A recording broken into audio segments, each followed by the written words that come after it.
Agora, um assunto que a gente falou ontem aqui no De Primeira é que tá dando o que falar, tá rolando até uma treta aí entre Corinthians e Bahia, que envolve o jovem jogador, o Cauê Furquim, né? Um jogador de 16 anos da base do Corinthians, e que o Bahia foi lá e contratou o jogador, pagou a multa rescisória no valor de 14 milhões de reais para contratar o jogador. Corinthians ficou pistola da vida, acha que foi um tipo de aliciamento, de assédio, e é essa matéria que a gente está vendo aí do Samir Carvalho, que está no All Sport. Então, ó, segundo o Corinthians, o Bahia infringiu a regra nacional de transferências da CBF, que é uma regra internacional da FIFA, né, e Lei Geral do Esporte. O clube já reuniu as provas, então está muito bravo e espera ter medidas aí. Ô, Samir, como é que está essa história? O Corinthians, né, vindo aí se posicionando de uma forma firme contra o Bahia, acusando o Bahia de aliciamento por este atleta. O que o Corinthians alega e quais são os próximos passos? O que pode acontecer a partir de agora? O Corinthians se baseia muito nessas 3 regras aí que você citou que eu coloquei na coluna, ô Luísa, que é o fato as regras fazem parte do regulamento da CBF, FIFA e Lei Geral do Esporte, que o Bahia não poderia, né, mesmo pagando a multa rescisória, negociar diretamente com o jogador e sequer informar o Corinthians. O Corinthians se baseia muito nisso, né, porque também não tem como provar que o jogador está sendo usado como ponte para o Manchester City da vida, por exemplo. Então, o Corinthians se baseia mais nessa questão, né, do Bahia ter ido diretamente no jogador, né, acusando o Bahia de aliciamento e não passando pelo clube, tá? Então, esse é o primeiro ponto. O Corinthians, né, já está entrando em contato com os órgãos competentes para tentar reverter essa situação do Cauê Furquim. É uma situação complicada, por quê? O Corinthians renovou o contrato dele em maio, não era essa diretoria do Osmar Stabile, que procura fazer as coisas corretas, né? Era a diretoria do Augusto, e também não dá nem para culpar o Augusto ou quem estava na época, porque foi oferecido um contrato para um jogador de 16 anos de R$ 7.000 por mês. E aí tem aquela regra de 2.000 vezes, né, o valor do salário para você fazer um contrato, e o Bahia levou por R$ 14 milhões na multa nacional. O Corinthians ofereceu 7.000, ficou sabendo que o Grupo City estava interessado. Ele fez um partidaço no dia 29 de julho, ele fez um partidaço contra o Botafogo, foi o destaque do jogo, meteu um golaço com um gol na forquilha. E aí o Osmar Stabile chama, né, hoje o coordenador da base lá, o Nenê do Posto, e fala, ó, como é que está o contrato dele? O contrato foi renovado recentemente, aí citaram os salários, porque sabia que o Grupo City estava lá na Fazendinha naquela partida. E aí eles chamam 2 representantes do jogador para uma conversa para renovação contratual. O que o Corinthians sugeriu? O Corinthians sugeriu um contrato profissional para o Cauê Furquim, até para não ter que pagar altos salários para todos os jogadores da base. E o salário dele aumentaria de 7.000 para 40, 50, 60 mil. Era um acordo que eles fizeram. O Corinthians alega que os 2 representantes que estavam na reunião, uma reunião que durou aí cerca de 3 horas, com a presença do Osmar Stabile, eles deram sim ao Corinthians. Só que falaram que não poderiam assinar o contrato porque o terceiro sócio estava na Europa e eles não poderiam assinar. Mas quando voltasse, era para ficar tranquilo que o contrato de renovação seria assinado, porque eles haviam gostado, né, da oferta. O Corinthians entende que os agentes, né, cozinharam, né, o Corinthians nessa situação, porque se eles falam que não gostaram da proposta, o Corinthians até faria outra. Mas como eles falaram que haviam aceitado a proposta, ficou tudo acordado na visão do Corinthians e, de repente, o Corinthians é pego de surpresa com o Grupo City pagando aí a multa rescisória. E agora o Corinthians, né, vai brigar por isso, acusando o Bahia de aliciamento, viu, Luísa? Ô, Samir, como é que funciona a partir de agora, né? O Corinthians, ele entra com essa ação diretamente junto à FIFA, o que pode rolar?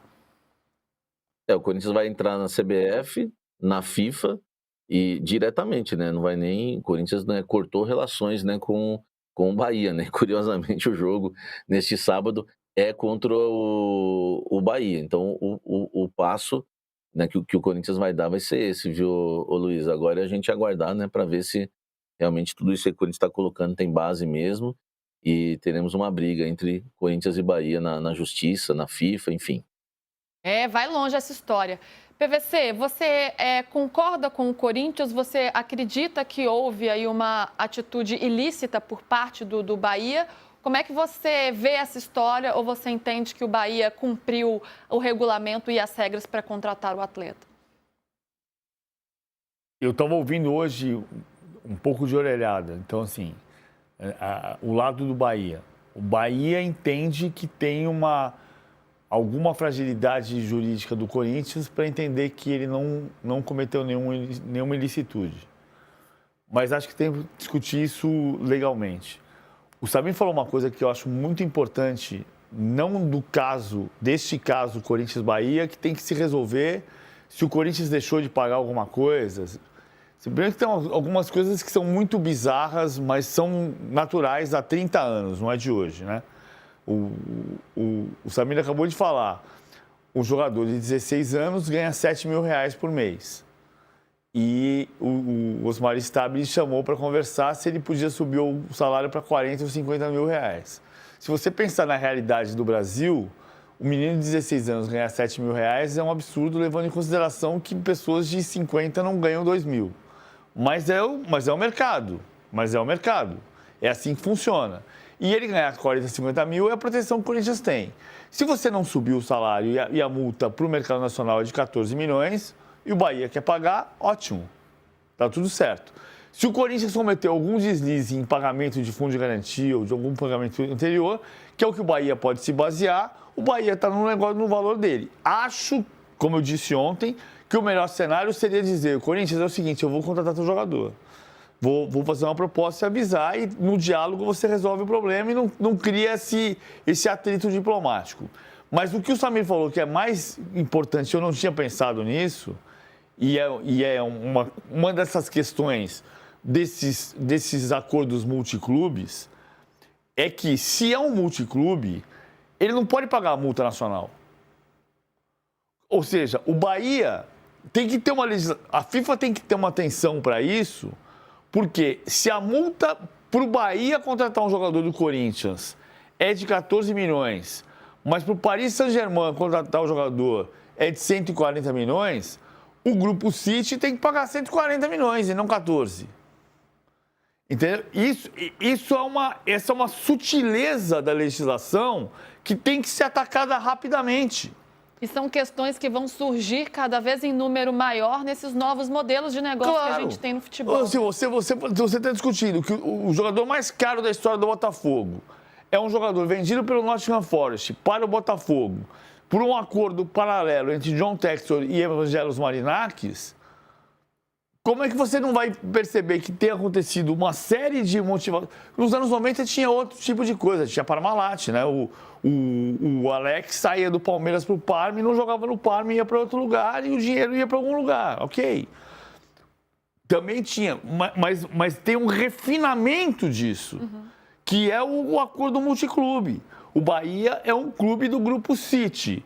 Para o Grupo City, não pode ser 14 milhões. Porque não é uma negociação de clube do Brasil para clube do Brasil.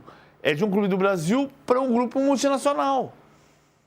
São especificidades, né, do novo mundo, do novo futebol. Samir, complicado, né? A gente vai acompanhando toda essa história. Vou me despedir de você e o que mais você tiver aí para complementar para a gente. Não, para complementar o Gui Amorim. O Gui Amorim é o destaque do Sub-17. Aliás, dizem que o City foi ver o Gui Amorim e gostou também do Cauê Furquim. O Gui Amorim tem 17 anos, é do Sub-17, ele tem 30 jogos esse ano, tem 15 gols e 10 assistências, só para a gente ver os números do jogador. Ele também interessa ao Bahia e ao Grupo City. O que o Corinthians fez? O Corinthians correu ontem atrás para falar com o pai, porque o que pega ainda para o Corinthians, no caso o Gui Amorim, é que ele é representado, né, pela mesma empresa do Cauê Furquim. Então não tem mais clima para negociar com os dois agentes lá que falaram que estava tudo certo. Então o Corinthians procurou o pai do Gui Amorim. Inicialmente, o que me passaram de dentro do Corinthians é que o pai ficou assustado com a repercussão ontem, porque muita gente começou a falar que o Gui Amorim já estava seguindo o mesmo caminho do Cauê Furquim, também ia para o Bahia, e o Corinthians já falou que pretende estender o contrato do jogador e dar um aumento considerável para ele, e vai usar a estratégia que tinha utilizado com o Cauê Furquim, que é dar um contrato para ele lá no profissional para poder aumentar esse valor. E o pai falou que a intenção é permanecer no Corinthians e está agendada uma reunião, né, com Osmar Stabile e companhia na próxima semana para que o Corinthians não perca mais um jogador para o Bahia, mais um jogador. E esse é considerado a principal revelação da base hoje do Corinthians, viu, Luísa? Olha só, hein? Então tem mais um capítulo nessa relação toda aí, ó, o Gui Amorim e o Corinthians tentando se precaver.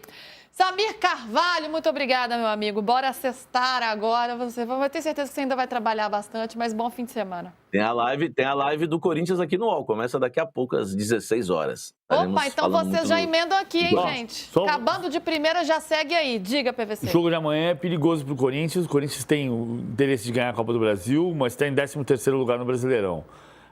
Só pela curiosidade, como eu vou colocar sempre informações e palpites todos os sábados de manhã na coluna do PVC no UOL. Qual foi a maior goleada que o Corinthians já sofreu em Itaquera? Na Neoquímica Arena. Não me lembro.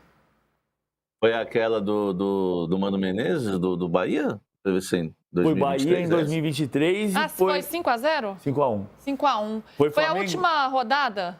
Foi perto da última rodada. Foi finzinho, né? 16ª rodada. Finzinho Foi 2020, 5-1 para o Flamengo e 2023, 5-1 para o Bahia.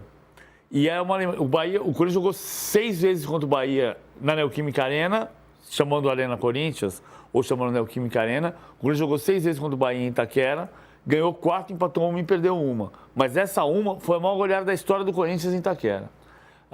O jogo de amanhã é perigoso para o Corinthians, porque o Bahia é um time bem montado, muito bem estruturado, e o Corinthians está todo desfalcado. E precisa ganhar o jogo, porque está em 13º lugar no campeonato e perder pode representar se aproximar perigosamente da parte de baixo da tabela. O Everton Ribeiro não joga, está suspenso. Essa é a boa notícia para o Corinthians. E o Bahia está muito bem no campeonato, né? Está no G4, está na 4ª colocação. Então, olho aí nesse jogo, nesse Bahia, porque é um jogo bem perigoso. Samir, bom fim de semana, viu, querido? Obrigada. Valeu, um abraço. Valeu.